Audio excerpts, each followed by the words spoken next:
Well, it's time now to take a look at the news from the left, right, and middle. Once again, from the left is award-winning journalist Karen Hunter, and from the right is Washington attorney Horace Cooper, who joins us from Washington. Hello to both of you. Good afternoon and evening. Hey, good to see you. Good to see you. Oh, Karen is ready. She's like, yeah. Get to it. All right, let's start with the elections. We've been talking about them, of course, on Tuesday. It was an off-year election. Many say they really mean nothing about anything, but we want to talk about them. What was overall the results of these elections? A repudiation, and I've been waiting all day to use that word, of the Tea Party and far-right conservative ideology. I have to give this question first to Karen. Go. Yes, it was. We saw in Virginia where Terry McAuliffe beat Cuccinelli. It was a small margin, but there were 4 people in the race. And clearly in Alabama, we saw the Tea Party candidate lose as well. In New Jersey, you saw Chris Christie win, which I also think, I believe that bodes poorly for the Tea Party because he's so not a Tea Party Republican. And it shows that the Republicans have lost a grasp of what the people really want, including their own constituents. So, yes, I think it was a repudiation. I love that word as well, of the Tea Party. Okay, so let's take a look at the actual facts. One, it's Mr. Chris Christie himself who said, I'm not a moderate, I'm a conservative, and in fact, I have a lot of similarities with the people who call themselves members of the Tea Party. 2, Mr. Cuccinelli, who was outspent by $15 million in the last 30 days alone, was barely defeated by the former chairman, high-profile Mr. Terry McAuliffe. We're in Virginia, I'm a Virginia resident actually, sitting here with the countdown. How long will it be before the prosecution starts for whatever mayhem that he's going to engage in? And then there were also a number of referendum in Colorado. The big statewide tax increase that Mayor Bloomberg and a number of progressives were pushing failed by 66% precisely because Tea Party elements came out against it. Well, since we're dealing in facts, Horace, the recent Pew poll shows that 49% of people have a highly unfavorable view of the Tea Party, and that's risen since 6 months ago when it was 46%. So clearly there is a trend going on. And I live in New Jersey, so I can speak to Chris Christie, I think, a little bit better than you can. In Jersey, we do not view him as a Tea Party candidate. He can say whatever he wants. He showed up to the convention and did everything but talk about the party and its politics because he knows that it would never play well in New Jersey, which is very moderate. On any given election, we will vote for a Democrat or a Republican. So he cannot play that Tea Party card. A rejoinder deserves a response.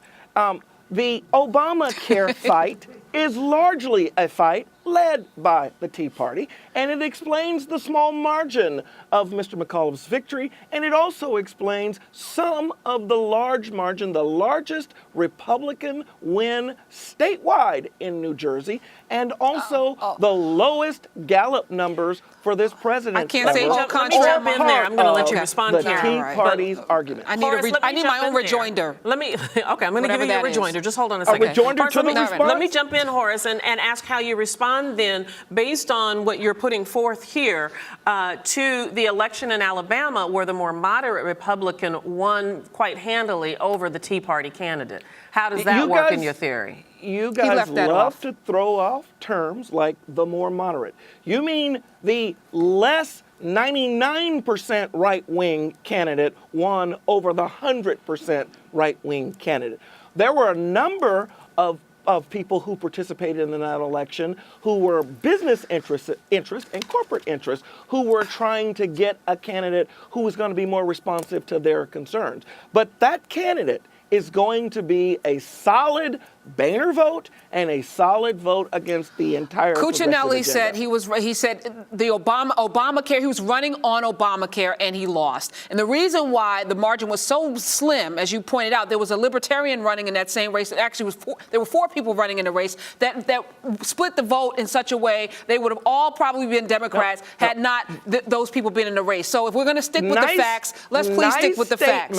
It's the truth. Statement, as late as September, and even during the first week of the government shutdown, Mr. Terry McAuliffe was 14 points ahead. Is he your governor? Is he your governor, Horace? In that 4-way race. My point is only but for the unpopularity of Obamacare, which is a Tea Party consideration, this race wouldn't have been as close as it was. Well, you have a Democratic governor now. Okay. You probably voted for him. It's a countdown, as I said. It's a countdown. All right. Well, since both of your voices settled down a little bit, let's turn to the other topic that we want to talk about tonight. And that is, of course, we've been covering all week long this NFL bullying story of Jonathan Martin accusing Richie Incognito of bullying him. And, of course, there is this voicemail message that has racial epithets as well as supposedly a threat on it. So here's my question that I want to ask to you guys. And I'll let you go first, Horace, this time.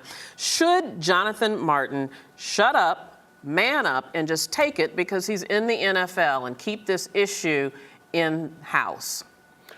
No, he shouldn't, but we shouldn't give this all of the excessive attention that we've been giving it. He's got some legitimate beefs, but at the same time, he's also interested in transferring and getting the right to walk away from his contract without suffering any consequences. We have talked on this program about the importance of banishing a number of the words that are used on those tapes. But in the locker room, blacks and whites are casually using these terms. And then when we play them back, we want to pretend that only when whites use them is it unfortunate. I think we need to have a much more balanced mindset about this. Let's do a real investigation. The players, black and white, who play with him, side with Mr. Incognito over him. That's quite telling. Well, it's quite telling, and I agree with you that it's telling. It tells us that the NFL and many of professional sports are just modern-day plantations, and the mentality that breeds where people are self-hating and people allow for things similarly to the way they did in plantations is spelling out right here. The fact that folks can defend Incognito's use of the N-word to this young man in such a hateful way tells me that there's something more going on psychologically with these players, and I don't really care if Incognito's a nice guy. There has to be a line drawn. Jonathan Martin, showed up to play Kanye football. West and Jay-Z. Well, I'm telling it to you and anyone else who's listening. There's a difference between casually throwing it around the locker room and calling somebody a half-white, a half N-word, blankety blank, and a bunch of other things in a very threatening and hostile manner. There's quite a difference there, Horace. I looked at the words that were used on that tape, and you can go to almost any popular R&B hip-hop rapper and find those very same words. No, you can't. And no condemnation. No, you cannot. The F-bomb. Oh, yes, you can. No, you cannot. Absolutely. Not in a string of... the point about of... the plantation... Well, let me interject this, Horace, in your point, though. And you might have that point that if you listen to certain genres of music, you will be able to hear that type of language a lot. But this is a workplace, and it's supposed to be a professional workplace. So is it appropriate there? Okay, actually, this is a made-up standard. Who said that in the locker room it's, quote, a professional place? That's actually not the case.